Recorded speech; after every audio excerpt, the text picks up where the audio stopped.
Halo sahabat Yarana dimanapun berada, Assalamualaikum warahmatullahi wabarakatuh. Salam sejahtera dan salam budaya untuk kita semua. Hari ini ya teman-teman semua, tanggal 31 Oktober tahun 2025, saya kembali lagi hadir dari ibu kota Nusantara. Ya, kali ini saya akan ngajak teman-teman semua keliling-keliling di kawasan Masjid Nusantara dan juga Basilika Nusantara.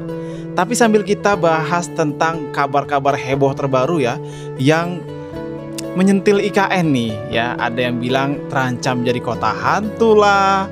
Ada lagi ya berita terbaru tentang bilangnya belasan ribu hektar terkontaminasi aktivitas ilegal lah dan lain-lain.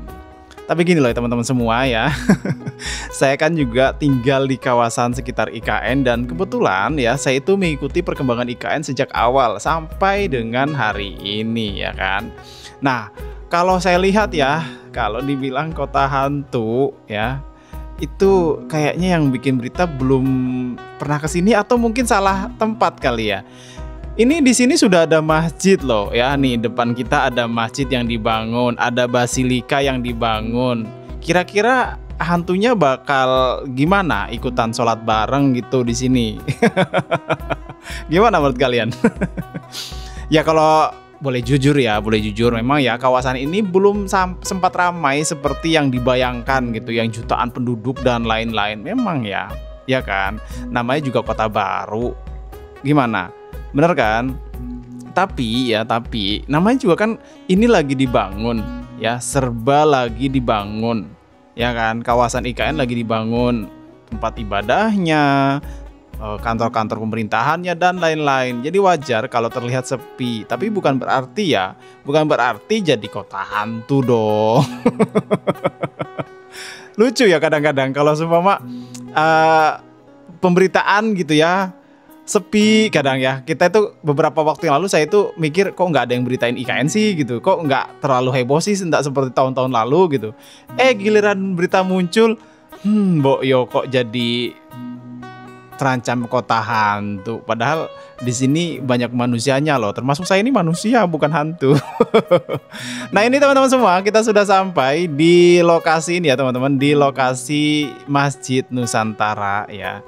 Dan informasinya teman-teman, informasinya yang saya dapatkan, Masjid Nusantara ini ditargetkan dapat digunakan untuk sholat Id ya di tahun 2026. Informasinya seperti itu yang saya dapatkan. Semoga lancar ya, dan kita bisa lihat di tahun 2026 sholat Id pertama akan dilaksanakan di masjid ini. Gimana? Kalian sudah bisa bayangin ya? Kawasan ini nanti di tahun 2026 sholat Id pertama. Kemarin aja kan waktu pas kita sholat Id pertama di ini ya, di lapangan seremoni ya. Lapangan seremoni aja itu begitu cantik ya, ramai dan juga khidmat, apalagi di sini gitu. Nanti ini menjadi sejarah loh, pertama kalinya digunakan ya pada tahun 2026. Jadi kita doakan aja lah lancar ya, semoga. Dan ada lagi nih teman-teman ya, informasinya juga Istana Wapres itu juga sama ya, itu juga sama, sudah lewat 70% kan informasi yang saya dapatkan juga. Jadi yaitu tadi ya, hal-hal yang mungkin lagi dibangun di kawasan IKN mungkin kurang terangkat, sehingga mereka memberitakannya ya mungkin dianggapnya kota hantu gitu kan ya, terancam menjadi kota hantu. Tapi kalau saya pikir belum ada sih terancam seperti itu, cuman memang harapannya ya semua yang sudah selesai segera digunakan biar anggapan-anggapan kota hantu itu tidak terbukti nih. Gimana menurut kalian semua? Nah ini dia teman-teman semua ya, untuk yang di Masjid Nusantara. Ini saya coba kelilingin seperti yang permintaan kalian semua nih ya. Bang, coba kelilingin dong itu di bulatan-bulatannya. Nah ini saya coba kelilingin sebelum kita mengarah ke arah Basilika ya kan. Ya dong ya kan. Nah kalau saya lihat ya teman-teman semua, enggak tahu kalau kalian setuju atau enggak, Masjid Nusantara kalau kita lihat dari arah sini ini cakep banget nih ya. Ya kan, dari arah sini. Coba saya akan coba mundurkan sedikit biar lebih jelas tuh. Kalau dilihat seperti ini cakep banget loh teman-teman tuh. Ya kan? Udah terlihat kemegahan Masjid Nusantara. Ya. Nah, buat teman-teman semua nih ya yang belum sempat kesini, saya doakan semoga segera punya rezeki dan bisa mengunjungi IKN. Amin. Ya Pokoknya kalau kalian kesini ya, jangan lupa nih kalau kalian kesini ya, lihat ke Masjid Nusantara dan juga ke Basilika Nusantara, ya kan. Pokoknya kalau muncul berita-berita yang ini ya, yang heboh gitu, itu memang menyerempet yang kita itu kayak di luar nalar gitu ya. Yang kemarin kita baca yaitu IKN terancam jadi kota hantu gitu. Ya enggak dong, di sini banyak kok desa-desa gitu dan lain-lain. Ya banyak juga kecamatan, itu manusia semua gitu. Nah, ini kita sudah melihat ke kawasan ini teman-teman, ke kawasan Basilika Nusantara nih ya. Ini pantauan terbaru kita di kawasan Basilika Nusantara. Ya, Basilika Nusantara juga kan ini terus mengalami peningkatan ya, perubahan yang signifikan. Ya kan? Nah, ini juga tidak jauh dari lokasi masjid, teman-teman ya. Lokasi masjid dengan Basilika itu tidak jauh, dan ya nantinya ya kalau ini sudah selesai kita bisa melihat kerukunan beragama di kawasan IKN, ya kan. Ada masjid, ada Basilika, terus ada tempat-tempat ibadah lain nantinya kan, kelenteng, pura, vihara dan lain-lain, ya kan. Jadi buat kalian-kalian nih ya yang mungkin membaca berita dan belum pernah kesini, coba kesini dulu baru kalian bisa mengomentari nih apakah berita ini ada sesuai logika atau tidak gitu. Dan memang ada juga ya berita-berita yang mereka berikan itu juga ya sepemikiran gitu, atau mungkin sependapat dengan yang saya pikirkan. Tapi kalau sumpah sampai dibilang terancam jadi kota hantu, enggak lah ya. Itu jauh lah kalau jadi kota hantu ya, karena banyak manusia di sini.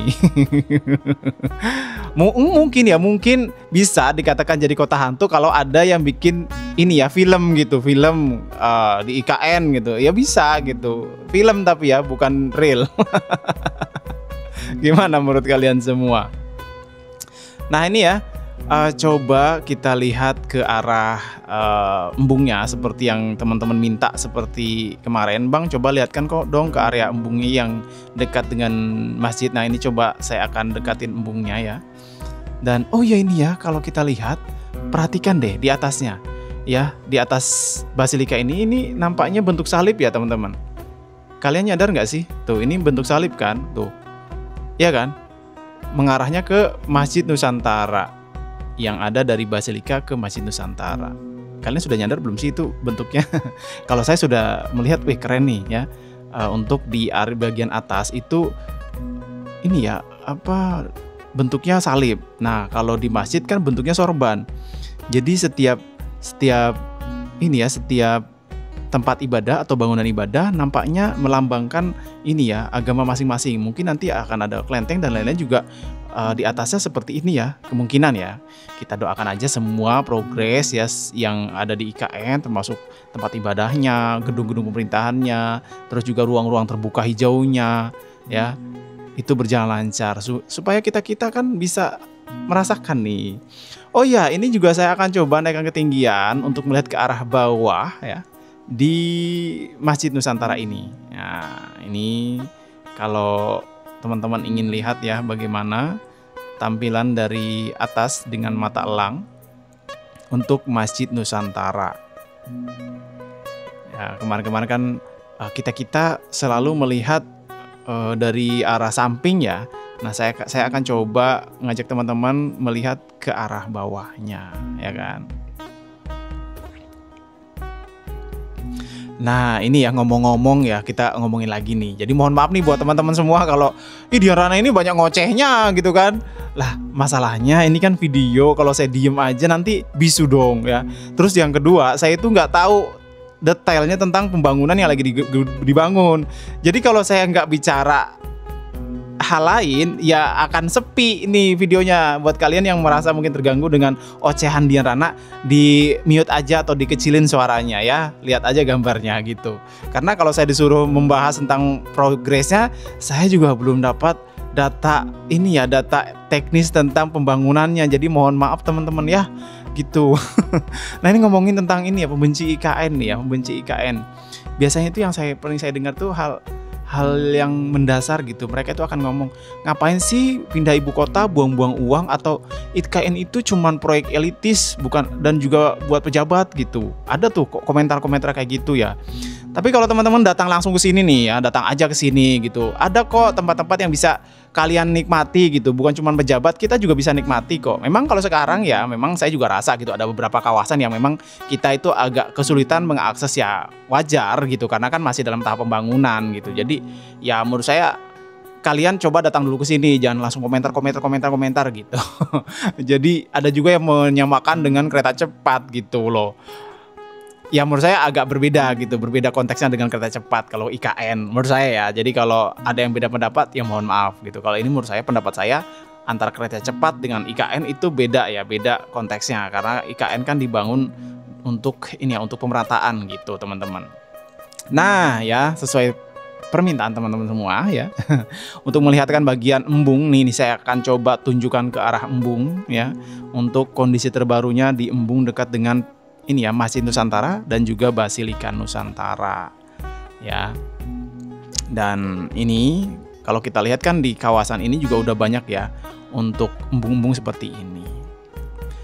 Nah, sebagai penutup teman-teman semua ya, saya Diarana, buat saya teman-teman semua, IKN ini bukan cuma proyek negara ya, tapi perjalanan panjang bangsa mencari keseimbangan baru gitu teman-teman, antara alam dan kota, antara tradisi dan juga modernitas ya. Jadi apakah akan berhasil? Ya itu pertanyaannya kan, apakah ini akan berhasil?